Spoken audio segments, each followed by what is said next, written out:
Sono Sergio Berlato, ho 55 anni, sono nativo di Marano Vicentino in provincia di Vicenza. Sono stato eletto con la lista Fratelli d'Italia Alleanza Nazionale Movimento per la Cultura Rurale.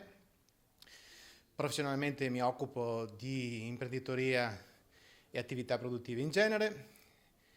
Sono stato eletto per la prima volta in Consiglio regionale del Veneto nel 1990, riconfermato nel 95, sono stato assessore regionale fino al 1999 e poi sono stato nel 99 eletto per la prima volta al Parlamento europeo, ho fatto 3 mandati al Parlamento europeo e rieletto per la terza volta in Consiglio regionale nell'ultima tornata del 31 maggio 2015.